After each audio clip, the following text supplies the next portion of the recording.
Guys, যিহেতু ঠাণ্ডা বতৰ, আহকচোন আজি তিল আৰু ঘিৰে লোকেল চিকেন বনাওঁ। প্ৰথমতে পিঁয়াজৰ ঠাৰি, কেঁচা পিঁয়াজ আৰু কেঁচা জলকীয়া অকণমান লৈ সৰু বাতি এটাত অকণমান ৰুকি লোৱা পিঁয়াজ, ধনিয়া, তিল আৰু আদা নহৰু পেষ্ট অকণমান লৈ গেছটো ধুনীয়াকৈ জ্বলাই অকণমান তেল গৰম হ'বলৈ দিব।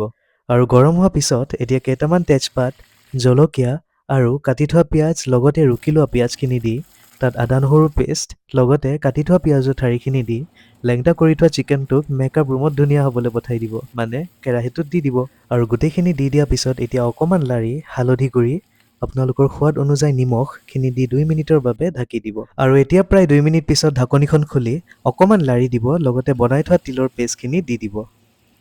আৰু এতিয়া অকণমান জিৰাৰ গুড়ি দি আকৌ 2 মিনিটৰ বাবে ঢাকনিখন দি দিব। আৰু এতিয়া অকণমান ৰঙচুৱা হোৱাৰ লগে লগে অন্নপূৰ্ণা ঘি অকণমান দি পানী দি দিব। আৰু ভেকুলীটোৱে পানীত তৰতৰাই থকাৰ নিচিনাকৈ আমাৰ ৰেচিপিটো তৰতৰাই থকাৰ লগে লগে ধুনীয়া বাতি এটাত মৰম লগাকৈ উলিয়াই দিব। আপোনালোকৰ যদি দেখিয়ে ভাল লাগিছে, তেনেহ'লে মই কোৱাৰ দৰে ধুনীয়াকৈ বনাই খাবচোন দেই। আৰু শেষত ধুনীয়া ৰেচিপিটোক আৰু অকণমান জুতি লগাবলৈ সোৱাদৰ বাবে ধনিয়া অকণমান দি দিব পাৰে। ধন্যবাদ দেই।